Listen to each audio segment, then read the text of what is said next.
রাতে শেখ হাসিনা প্রধানমন্ত্রী বাংলাদেশ, তার সঙ্গে একটা দেখা করেছেন এবং ফিরে এসে মোদিজির সঙ্গে একটা বৈঠক করেন। কাকে দিয়ে শুরু করব, কাকে দিয়ে শেষ করব, মানে ঘটনা বহুল। এক প্রধানমন্ত্রীকে দিয়ে শুরু করি, এক প্রধানমন্ত্রীকে দিয়ে শেষ করব। কাল সন্ধ্যেবেলা অজিত দোভাল তুলসী গ্যাবার্ডকে নিয়ে যান শেখ হাসিনার সঙ্গে দেখা করতে।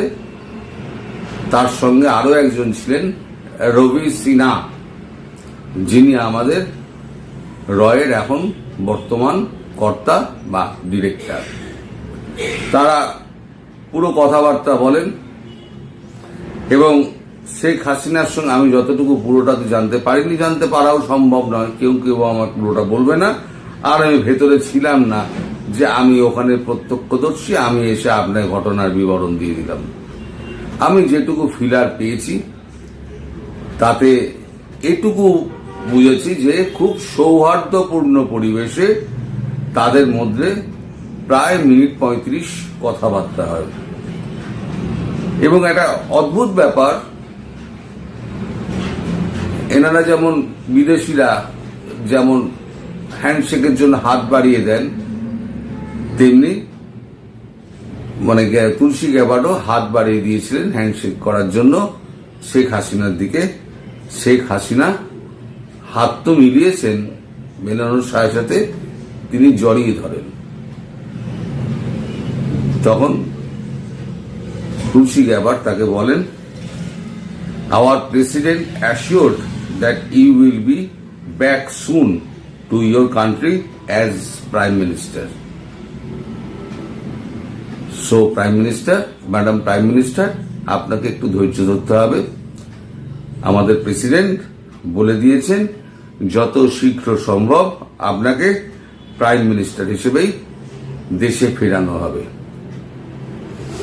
তারপর তো অনেক কথাবার্তা হয়েছে, সেগুলো দেখুন সত্যি কথা বলতে কি জানতে পারিনি, জানা সম্ভব নয়।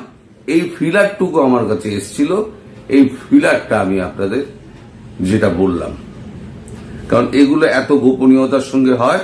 এগুলো যদি কেউ মানে বলে যে আমি জানতে পেরেছি, সে বাইভাটটা খেলছে আর কি, মানে একেবারে গুলের রাজা বলে দেওয়া যায়।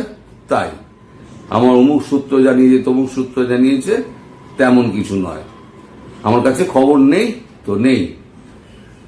এইবারে তো বিভিন্ন জায়গায় উনি ইন্টারভিউ দিয়েছেন। ইন্টারভিউ যা দিয়েছেন সেখানে তো পুরো বাংলাদেশকে ধুনে দিয়েছেন। আর ডোনাল্ড ট্রাম্প কিন্তু তাকে একটা পরিষ্কার বার্তা দিয়ে দিয়েছিলেন, গিয়ে খুব করে ধোনো বাংলাদেশকে, ধোপা কাছা কাছো। কারণ ডোনাল্ড ট্রাম্প নিজেই গতকালকে একটা টুইট করেছিলেন, US director of national intelligence Tulsi Gabbard has given an interview two ANI. ANI ইন্টারভিউটা সমেত কিন্তু উনি এক্স হ্যান্ডেলে তুলে দিয়েছিলেন। She says, whether serving in war zones in different parts of the world or challenges that we face now, it is Lord Krishna preaching to Arjun in the Bhagavad Gita that I turn to in the best of time and worst of time. ভালো সময়, খারাপ সময় দুটোকেই আমি সমানভাবে উপলব্ধি করি এবং দেখি, তার সমস্যার সমাধান করি। অর্জুন ভগবদ গীতায় বলেছিলেন, কৃষ্ণ বলেছিলেন অর্জুনকে, সেইটা পুরো ডোনাল্ড ট্রাম্প তুলে দিয়েছিলেন। মানে তুলসী গ্যাবার্ডকে পুরো খোলা ছোড় দিয়ে দিয়েছিলেন, গিয়ে ধনো। বাংলাদেশকে কি কি বলেছেন সে তো সবই আপনার চর্চিত সর্বণ হয়ে যাবে আমি যদি এখন বলতে চাই।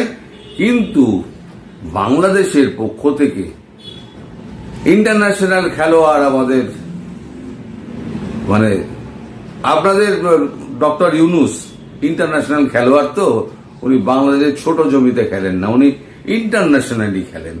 তা ইন্টারন্যাশনাল খেলোয়াড় যা বলেছেন সেটা হিন্দুতে একটা চমকপ্রদভাবে খুব দিয়েছে। আমি সেটা আপনাদের পড়ে শোনাই।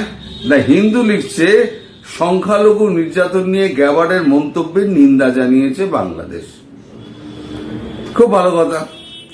অধ্যাপক মোহাম্মদ ইউনূসের অন্তর্বর্তী সরকার বাংলাদেশের সংখ্যালঘু সম্প্রদায়ের উপর কথিত নির্যাতনের বিষয়ে মার্কিন জাতীয় গোয়েন্দা পরিচালক তুলসী গ্যাবার্ডের মন্তব্য প্রত্যাখ্যান করে বলেছে যে তার মন্তব্য কোনো প্রমাণ ও নির্দিষ্ট অভিযোগের ভিত্তিতে নয়। গুড। এতে বলা হয়েছে যে একটি ভারতীয় টিভি চ্যানেলে মিস গ্যাবার্ডের বক্তব্য বিভ্রান্তিকর এবং বাংলাদেশের ভাবমূর্তি ও সুনামের জন্য ক্ষতিকর, কারণ বাংলাদেশের ঐতিহ্যবাহী ইসলাম ধর্মের অনুশীলন বিখ্যাতভাবে অন্তর্ভুক্তিমূলক এবং শান্তিপূর্ণ এবং যা চরম অবস্থা সন্ত্রাসবাদের বিরুদ্ধে লড়াইয়ে উল্লেখযোগ্য অগ্রগতি অর্জন করেছে। আরে বাপ রে বাপ।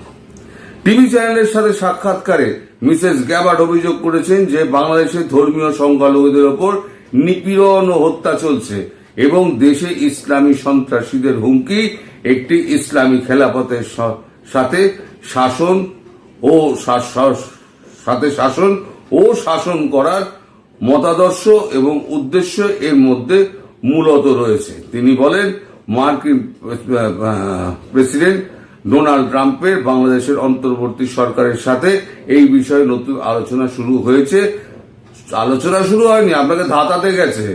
যখন প্রেসিডেন্ট ডোনাল্ড ট্রাম্পের নতুন মন্ত্রিসভার আগমন এবং বাংলাদেশ সরকারের মধ্যে আলোচনা সবেমাত্র শুরু হয়েছে, তবে এটি এখন উদ্বেগের একটি কেন্দ্রীয় বিষয় হিসেবে রয়ে গিয়েছে।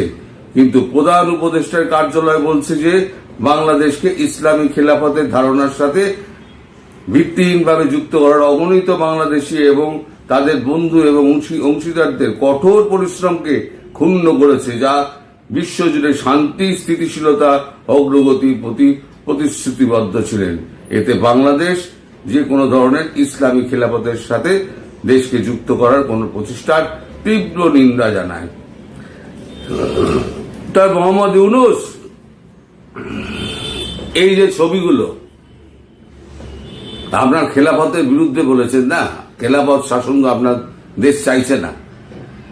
আপনি তো মানে সত্যের একেবারে ভান্ডার খুলে বসে আছেন, আর পৃথিবীর সবাই মিথ্যা কথা বলে, আপনি অম্লান বদলে মিথ্যা কথা বলে যান। এতদিন আপনার এই প্রতিভা কোথায় লুকিয়ে ছিল?